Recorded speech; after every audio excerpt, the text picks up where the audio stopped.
Hello दोस्तों, last class में हमने क्या किया था सॉल्यूशन की प्रॉपर्टीज स्टडी कर ली थी कि सॉल्यूशन क्या होता है, उसकी प्रॉपर्टीज क्या होती हैं, कितने टाइप के सॉल्यूशन होते हैं और उसके क्या क्या कंपोनेंट्स होते हैं। आज हम लोग क्या स्टडी करेंगे, बेसिकली आज हमारा टॉपिक है concentration of solution. Concentration of solution थोड़ा सा ट्रिकी टॉपिक है क्योंकि इसमें मैथमेटिकल इंट्रोडक्शन आता है, बट है बहुत आसान और इंटरेस्टिंग भी है। ठीक है, क्यों? क्योंकि जब तक आप ये चीज नहीं सीखेंगे तब तक आप सॉल्यूशन की जो कंसंट्रेशन है ना उसको आइडेंटिफाई नहीं कर सकते। कहने का मतलब कि 5% सॉल्यूशन, 10% सॉल्यूशन, 20% सॉल्यूशन, ये जब बोला जाता है तो क्या मतलब होता है। 5% सॉल्यूशन का क्या मतलब है, 20% सॉल्यूशन का क्या मतलब है, 30% सॉल्यूशन का क्या मतलब है। और ये सारी चीजें आपको क्या करनी पड़ती है, तैयार करनी पड़ती है, बनानी पड़ती है। कहां पे बनानी पड़ती है? जब आप लैब के अंदर जाते हैं। 9th और 10th में तो नहीं बनानी पड़ेंगी, बेसिकली 11th क्लास में आपको बनानी पड़ेंगी।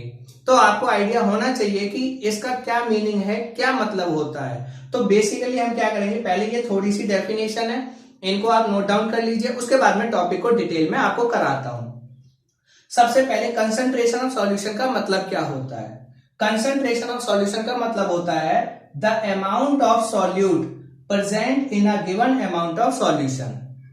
मान लीजिए आपने सॉल्यूशन बनाया, सॉल्यूशन कितना बनाया, 100 ml टोटल। आपने जो शरबत बनाया, मैं शॉर्ट में बताता हूं फिर साइंस में चलूंगा। आपने 100 ml शरबत बनाया। अब 100 ml शरबत, मैंने आपको बताया था कि शरबत बनाते टाइम आपका सॉल्यूट कौन होगा और सॉल्वेंट क्या होगा। भाई सॉल्यूट तो क्या होगा, चीनी जो कम क्वांटिटी में, और आपका सॉल्वेंट क्या होगी, पानी जो ज्यादा क्वांटिटी में।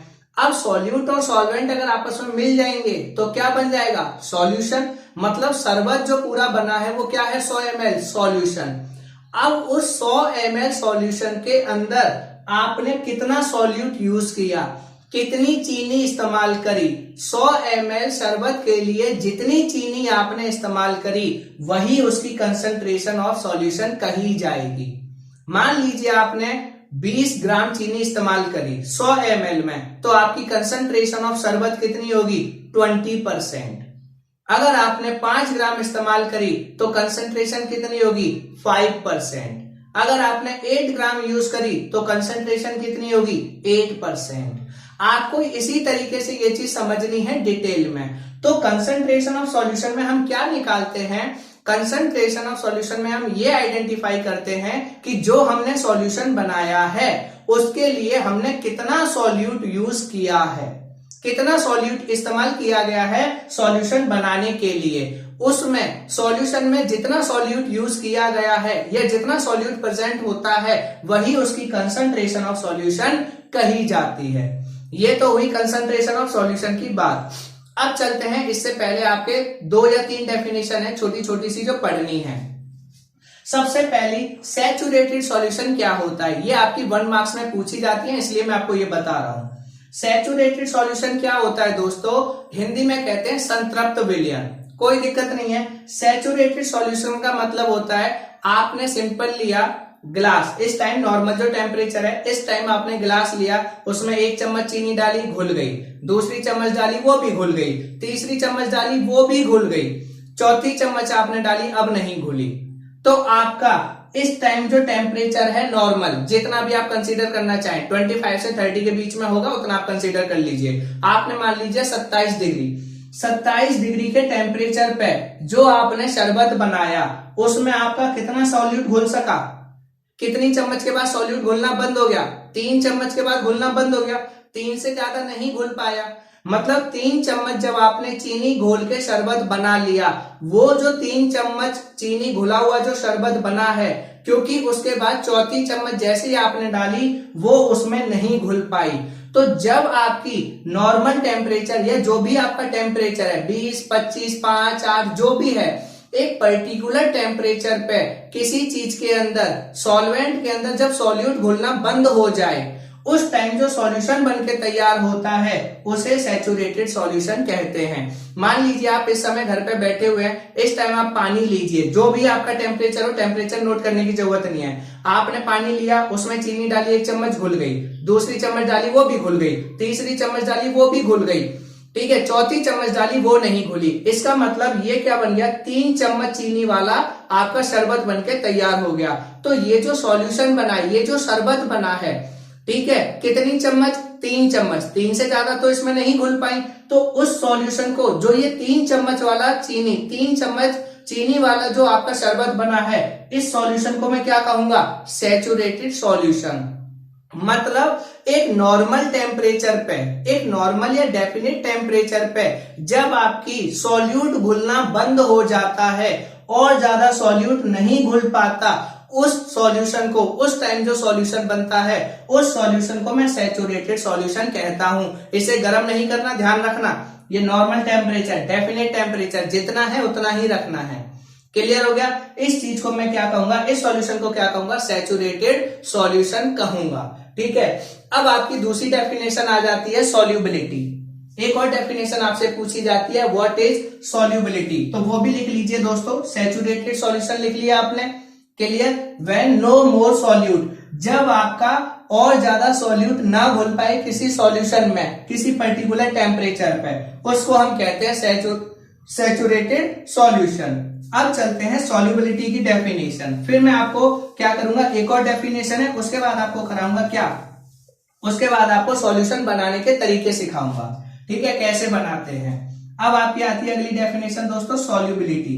देखिए सॉल्युबिलिटी क्या है। सॉल्युबिलिटी कुछ नहीं है, बहुत सिंपल है, maximum amount of solute, maximum amount of solute dissolved in a solution, dissolved in a solution या saturated solution लिख लो आप लोग, saturated solution at a given temperature। ठीक है, अब इसमें भी मैं आपको अगर काम के शब्द बताऊं तो दोस्तों काम के शब्द बस इतने हैं इसमें, maximum amount of solute dissolve, खत्म। ठीक है, मतलब क्या है, आपने अभी सैचुरेटेड सॉल्यूशन देखा। सैचुरेटेड सॉल्यूशन क्या था, जब और ज्यादा सॉल्यूट नॉर्मल टेम्परेचर पे, जब और ज्यादा सॉल्यूट घुलना क्या हो गया था, बंद हो गया था। तो सॉल्युबिलिटी क्या होती है, सॉल्युबिलिटी दोस्तों उसी को कहते हैं कि जो आपका सैचुरेटेड सॉल्यूशन बना, सैचुरेटेड सॉल्यूशन अभी जो मैंने बनाया था उसमें कितनी चम्मच चीनी घुली, 3 चम्मच। मान लीजिए कि अगर ये आपका किसका टाइम होता, आपका जून जुलाई का टाइम होता, तो उस टाइम और ज्यादा गर्मी होती, और ज्यादा नॉर्मल टेम्परेचर थोड़ा हाई होता, तो आपका 3 की जगह हो सकता है 4.5 चम्मच चीनी घुल जाती। उस टाइम सैचुरेटेड सॉल्यूशन कितने चम्मच चीनी का बनता, 4.5 का। हो सकता है सर्दियां होती तो आपकी 3 चम्मच या फिर 2.5 चम्मच ही घुल पाती। उस टाइम कितना सैचुरेटेड सॉल्यूशन होता, 2.5 चम्मच। तो आपका क्या है कि जो आपका सैचुरेटेड सॉल्यूशन बनता है, सैचुरेटेड सॉल्यूशन में सॉल्यूट कितना ज्यादा आप गया, सैचुरेटेड सॉल्यूशन में जितना सॉल्यूट आपका प्रेजेंट होता है, सैचुरेटेड सॉल्यूशन के अंदर जितना सॉल्यूट प्रेजेंट होता है मैक्सिमम, उससे ज्यादा वो घुल ही नहीं सकता। उस पॉइंट को मैं कहता हूं सॉल्युबिलिटी। मतलब सॉल्युबिलिटी और सैचुरेटेड सॉल्यूशन बिल्कुल एक ही बातें हैं। सॉल्युबिलिटी का मतलब है भाई किसी के अंदर उतनी ही चीज घुल सकती है जितनी उसकी पॉसिबिलिटी है। उसमें सपोज 3 चम्मच घुल गई, 3 चम्मच से ज्यादा नहीं घुल सकी, उस टाइम पे अगर सॉल्यूशन बन गया उसको सैचुरेटेड सॉल्यूशन कहेंगे। और आपसे पूछा जाए 3 चम्मच का सैचुरेटेड सॉल्यूशन में कितनी सॉल्युबिलिटी है, आंसर होगा 3 चम्मच। अगर इसी को मैं आपसे कह दूं कि आपने 10 ml सैचुरेटेड सॉल्यूशन बनाया और उसमें चीनी आपने घोली 3 ग्राम, 10 ml सैचुरेटेड सॉल्यूशन बनाया और उसमें चीनी घोली 3 ग्राम, तो बताइए सॉल्युबिलिटी कितनी हुई, भाई कितनी घुली थी सैचुरेटेड सॉल्यूशन में, 3 ग्राम, तो 3 ग्राम आंसर हो गया। अगर आपकी 5 ग्राम घुलती तो 5 ग्राम हो जाता। तो सैचुरेटेड सॉल्यूशन बनाने के लिए जितना मैक्सिमम सॉल्यूट उसमें घुल सकता है, उसके बाद और ज्यादा नहीं घुल सकता, उसको हम कहते हैं उस सॉल्यूशन की सॉल्युबिलिटी। आई होप ये भी क्लियर हो गई होगी। अब चलते हैं एक और आपसे जो पूछ लेता है डेफिनेशन, सुपर सैचुरेटेड या अनसैचुरेटेड। और कुछ नहीं है उसमें, अनसैचुरेटेड आप लिख लीजिए। ठीक है, सुपर सैचुरेटेड तो सीनियर क्लास में मिलेगा, आप अनसैचुरेटेड लिख लीजिए, उसको आपसे पूछेंगे भी नहीं। यही डेफिनेशन है जो मैंने लिखी थी सॉल्युबिलिटी की। अनसैचुरेटेड सॉल्यूशन क्या है, अनसैचुरेटेड सॉल्यूशन। अनसैचुरेटेड सॉल्यूशन क्या होते हैं, अनसैचुरेटेड सॉल्यूशन वो होते हैं कि जब आपका सैचुरेटेड सॉल्यूशन आपने बनाया, जो भी आपका सैचुरेटेड सॉल्यूशन बना, फिर से मैं वही एग्जांपल लूंगा, कितनी चम्मच चीनी घोली थी, 3 चम्मच। तो जब आपका ऐसा सॉल्यूशन हो जिसमें हमने पहले जब चीनी घोली थी तो 3 चम्मच घुल गई, बट अब की आपकी 2.25 घुल पाई, अब की आपकी 2.5 घुल पाई, अब की आपकी 2 ही चम्मच घुल पाई। तो जब आपका जो सॉल्यूट था अपने उस लेवल से कम सॉल्यूट जब घुल पाता है, उसको हम क्या कहते हैं, अनसैचुरेटेड सॉल्यूशन कहते हैं। तो आपकी डेफिनेशन क्या हो जाएगी, आपकी डेफिनेशन हो जाएगी amount of solute contained in a solution is less than saturated. तो इसमें कोई बहुत भयंकर नहीं है, सिंपल सा बात है, आप याद रखिए, डेफिनेशन लिखना चाहो लिखिए, नहीं तो नहीं, कोई प्रॉब्लम नहीं है। क्या कि जब आपकी सैचुरेटेड सॉल्यूशन से कम अमाउंट ऑफ सॉल्यूट प्रेजेंट होता है, जो आपका सैचुरेटेड सॉल्यूशन बना कितनी चम्मच चीनी से, 3 चम्मच। तो जब आप 3 चम्मच चीनी की जगह आपकी उसमें सिर्फ कितनी चम्मच चीनी घुल पाए, 2 चम्मच। इसका मतलब घुल तो उसमें कितनी सकती थी, जब हमने पहले एक्सपेरिमेंट किया था 3 चम्मच, बट इस बार यार 2 से ज्यादा घुल ही नहीं पा रही, तो अब वो सैचुरेटेड सॉल्यूशन नहीं रहेगा, अब वो क्या बन जाएगा, अनसैचुरेटेड सॉल्यूशन। तो अनसैचुरेटेड सॉल्यूशन क्या होते हैं, जब आपके सॉल्यूट का अमाउंट सैचुरेटेड सॉल्यूशन से कम रहता है। ठीक है, तो आप इसको लिख सकते हैं, अनसैचुरेटेड सॉल्यूशन क्या होते हैं, दो solution in which amount of solute is less than the saturated solution. Unsaturated solution, those solution in which amount of solute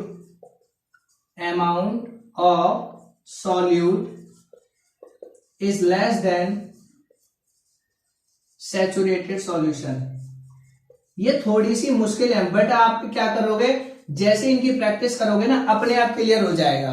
point क्या है मैं दोबारा बताता हूं, आपने 3 पढ़े, सैचुरेटेड का मतलब है नॉर्मल टेम्परेचर पे जितनी चीनी उसके अंदर या जितना सॉल्यूट उसमें घुल सकता है, मैक्सिमम जितना घुल सकता है, उसको हम क्या कहेंगे, उस टाइम पे जो सॉल्यूशन बनेगा सैचुरेटेड सॉल्यूशन। सॉल्युबिलिटी क्या होती है, सैचुरेटेड सॉल्यूशन बनाने के लिए जितना मैक्सिमम सॉल्यूट उसमें घुल गया वो उसकी सॉल्युबिलिटी। अनसैचुरेटेड सॉल्यूशन क्या होता है कि कायदे से तो सैचुरेटेड पॉइंट पे जाने के लिए आपका इतना सॉल्यूट घुल सकता था, पर पता नहीं क्या हुआ कि इतना ना घुल के उससे हमेशा क्या रहेगा, कम।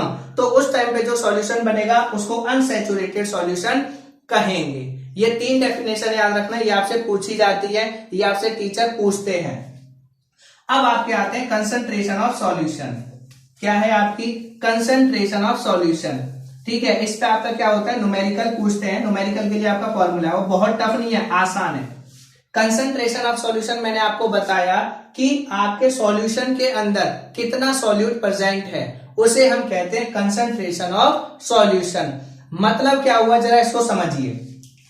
मैं आपसे कहूं 5% शुगर सॉल्यूशन बनाओ, 5% क्या बनाओ, शुगर सॉल्यूशन।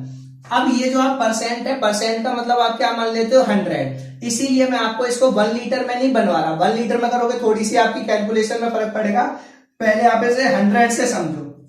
आपको टोटल कितना सॉल्यूशन बनाना है, 100 ml, टोटल कितना बनाना है, 100। अब ये जो मैंने 5% लिखा है ना, ये जो 5 लिखा है, ये किसके लिए आया है, सॉल्यूट के लिए। ये हमेशा जो आगे वैल्यू आएगी, ये हमेशा किसकी वैल्यू बताई जाएगी, सॉल्यूट। तो आप क्या कहोगे, 5 ml में क्या इस्तेमाल करूंगा, सॉल्यूट, और बाकी 95 ml, क्योंकि मुझे टोटल सॉल्यूशन कितना रखना है, 100, तो 100 में से 5 ml तो मैंने सॉल्यूट रख लिया, तो 95 ml आपका क्या होगा, सॉल्वेंट। तो इस टाइम पे जो आपका बनेगा वो कितनी परसेंट का शुगर सॉल्यूशन होगा, 5% का। दोबारा बताता हूं, 5% चीनी का घोल आपको बनाना है, तो आपने क्या किया, 5 ml जो ये आगे लिखी होती है, ये हमेशा सॉल्यूट का अमाउंट होता है। आपका सॉल्यूट मतलब चीनी आप कितनी इस्तेमाल करोगे, 5 ml। अब आप कहोगे ml में तो हमने चीनी देखी नहीं, तो कोई नहीं, इसको ग्राम मान लो। क्या मान लो, ग्राम। 5 ग्राम आप इस्तेमाल करोगे तो 100 में से आपने 5 घटा दिया, कितना बचा, 95 ml। तो जब आप इन दोनों को मिला देंगे तो जो सॉल्यूशन बनेगा वो 5% सॉल्यूशन होगा। अब आपको अगर 8% सॉल्यूशन बनाना है तो आप क्या कीजिए, सपोज आप इसको क्या कर लीजिए, चीनी से अगर कंफ्यूजन हो रही हो ग्राम में, वैसे कोई प्रॉब्लम नहीं है, ये चीजें इतनी ही आती हैं, बट अगर आपको प्रॉब्लम हो रही हो तो आप ml से समझ लीजिए। ठीक है कि 5 ml हम क्या करेंगे, सॉल्यूट लेंगे, 95 ml दूसरी चीज लेंगे। क्लियर, ये चीज है, इससे आप समझ सकते हो, बाकी इनसे फर्क नहीं पड़ता, उतना आप लिख लोगे, आपके लेवल पे ये चीजें सेम है, कोई डिफरेंस नहीं है। 8% शुगर सॉल्यूशन में क्या होगा, 8 ग्राम क्या ले लो, शुगर, और बाकी 92 ml क्या ले लो, पानी, टोटल 100 ही आना चाहिए। आपसे कहा जाए 20% शुगर सॉल्यूशन, तो 20 ml क्या ले लोगे, शुगर या 20 ग्राम, और 80 ml क्या ले लोगे, पानी। आपसे कहा जाए 50% शुगर सॉल्यूशन, 50 ml क्या ले लोगे, चीनी, और 50 ml क्या ले लोगे, पानी। आपको समझ में आ रहा है सॉल्यूशन कैसे बनते हैं। सॉल्यूशन में कुछ नहीं करना, सॉल्यूशन का मतलब होता है ये जो आगे बोला गया है, इस बोलने का मतलब है कि इतना आपको कम वाली चीज लेनी है, जो भी आप सॉल्यूशन बना रहे हो उसको बनाने के लिए ये वाली कम वाली चीज ये रही, और बाकी जो बचा, जितना टोटल बना रहे हो उसमें से इतना माइनस कर दो, जो बचा और दूसरे को मिला दो। क्लियर। तो 5% शुगर सॉल्यूशन में आपसे पूछा जाए कि कौन सा मीठा होगा, तो आंसर होगा 50% वाला, क्योंकि 50% में 50 ग्राम चीनी है, 50 ml पानी है। 30% वाले में क्या है, 30 ग्राम चीनी। तो जैसे जैसे ये कंसंट्रेशन बढ़ती है वैसे वैसे सॉल्यूट का अमाउंट भी सॉल्यूशन में क्या होता जाता है, बढ़ता जाता है। दोबारा रिपीट करता हूं, चीनी से अगर कम समझ में आया हो, बाकी प्रॉब्लम कुछ नहीं है, बड़े इजीली समझ सकते हो। जैसे जैसे चीनी की मात्रा बढ़ती जाएगी, कंसंट्रेशन ऑफ सॉल्यूशन भी क्या होती जाएगी, इंक्रीज होती जाएगी। क्लियर। आपको एक ही जगह प्रॉब्लम हो रही होगी ml और ग्राम में, कोई दिक्कत नहीं है, आप उतना मान लीजिए, आपको समझना है। अभी जब आप हायर क्लासेस में जाएंगे तो और रिलेशंस पढ़ेंगे कैसे कैसे होते हैं, molarity, molality, normality, ppm, mole fraction, इन सबसे कंसंट्रेशन ऑफ सॉल्यूशन निकालते हैं। ये तो आप बहुत छोटे मेथड पढ़ रहे हैं, इसलिए आपके लेवल पे ये सब एक्सेप्टेबल है, कोई प्रॉब्लम नहीं है। अब देखो कंसंट्रेशन ऑफ सॉल्यूशन और बताता हूं मैं आपको, अगर यहाँ पे क्लियर ना हुआ हो। क्या बताता हूं, सपोज आपकी और चीजें हैं बड़ी इजीली आपसे कहा जाता है, सपोज आप ग्लूकोज, ठीक है, चलिए इसको तो आप ले सकते हैं, ग्लूकोज ले लेते हैं, चलिए ठीक है। आप क्या करिए, 20% ग्लूकोज का सॉल्यूशन बनाइए, 20% ग्लूकोज का क्या बनाइए, सॉल्यूशन। तो आप क्या लेंगे, 20 ml ग्लूकोज लेंगे, और बाकी 100 का परसेंट का मतलब 100, आप कितना बना रहे हो, 100 ml। तो 20 ml आपने ग्लूकोज ले लिया, तो 80 ml क्या लोगे आप, पानी।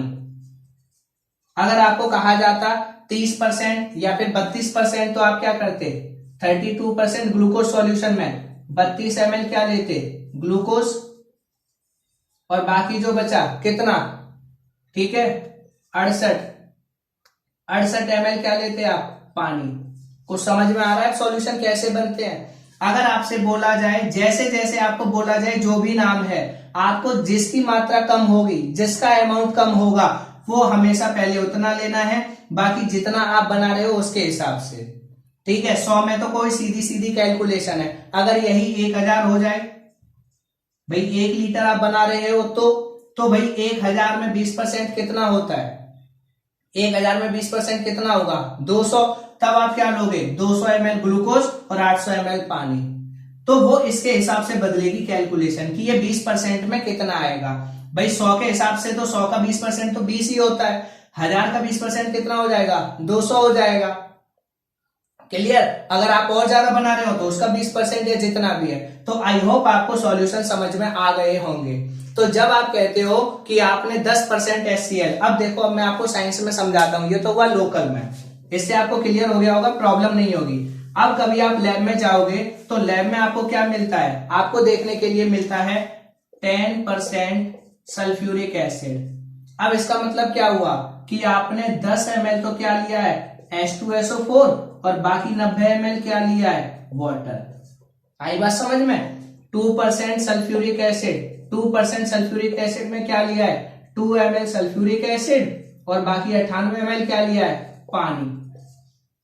आपने 40% सल्फ्यूरिक एसिड की सॉल्यूशन में क्या लिया है, 40 ml क्या लिया है, सल्फ्यूरिक एसिड, और 60 ml क्या लिया है, पानी। अब देखो जैसे जैसे इसकी कंसंट्रेशन बढ़ती जा रही है वैसे वैसे जो सॉल्यूट का अमाउंट है वो भी क्या होता जा रहा है, बढ़ता जा रहा है। इसका मतलब कि कंसंट्रेशन ऑफ सॉल्यूशन से हमें यह पता चलता है कि हमने सॉल्यूशन बनाने के लिए कितना सॉल्यूट यूज किया है। क्लियर, आगे बात समझ में। और जैसे जैसे सॉल्यूट का अमाउंट बढ़ेगा वैसे वैसे उसका असर भी बढ़ता जाएगा। इसीलिए जब आप शरबत 5% का बनाओगे, 8% का बनाओगे, 14% का बनाओगे, 20%, तो सबसे मीठा होगा 20%, क्योंकि 20 ग्राम उसमें चीनी ली होगी, 80 ml पानी। और 5% वाले में 5 ग्राम चीनी ली होगी, 95 ग्राम या 95 ml पानी। आई बात समझ में। जैसे जैसे सॉल्यूट का अमाउंट बढ़ता जाता है आपके सॉल्यूशन में उसका जो असर होता है सॉल्यूट का वो भी बढ़ता जाता है। इसीलिए जब आप लेबोरेटरी में जाते हैं तो ये सब लिखा होता है 10%, 2%, 12%, 1%, 0.1%, ये है उन सबका मतलब। आई होप आपको क्लियर हो गया होगा। अब आपका क्या है, कंसंट्रेशन निकालने का फॉर्मूला देख लीजिए, बस कहानी खत्म। ये आपकी कंसंट्रेशन क्लियर हो गई, आपको इतनी ही समझनी है, इससे ज्यादा कंसंट्रेशन अंडरस्टैंड करने की जरूरत नहीं है। अब कंसंट्रेशन कैसे निकालेंगे आप, ठीक है।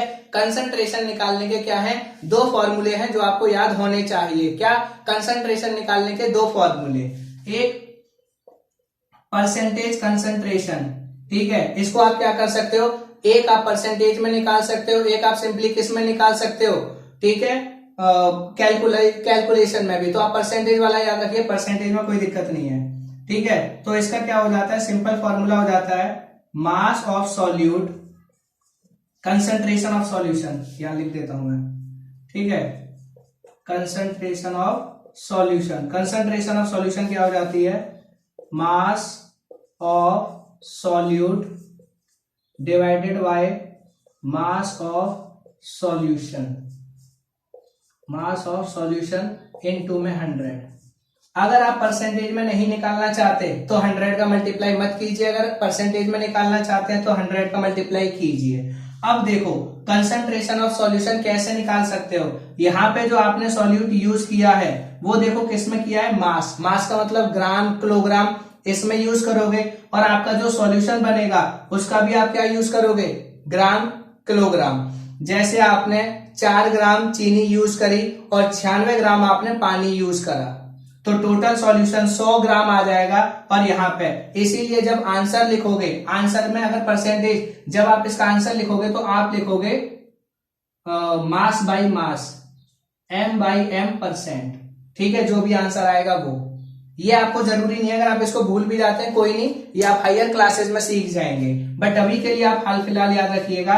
ये आपकी जब ये फॉर्मूला जब लगेगा जब दोनों चीजें आपकी किसकी फॉर्म में हो, सॉलिड सॉलिड, जो सॉल्यूशन बन रहा है वो भी सॉलिड मतलब मास या ग्राम की फॉर्म में, आपको ग्राम किलोग्राम में मिल रहा है, और सॉल्यूट भी आपने ग्राम या किलोग्राम में यूज किया है। दूसरा आप इसकी जगह फॉर्मूला लगा सकते हो कंसंट्रेशन ऑफ सॉल्यूशन का, ठीक है, मास, यहां पे मास वाला, वैसे मास आपके में है नहीं तो आप वॉल्यूम लिखिए, क्या हो जाएगा, वॉल्यूम ऑफ सॉल्यूशन। और दूसरे में आप क्या है, मास वॉल्यूम, ठीक है, दूसरा क्या है आपका, volume of solute divided by volume of solution, volume of solution into में 100। ये दो फॉर्मूले हैं बस जो आपको याद रखना है। ये भी परसेंटेज, परसेंटेज कंसंट्रेशन, ये भी परसेंटेज कंसंट्रेशन ऑफ सॉल्यूशन।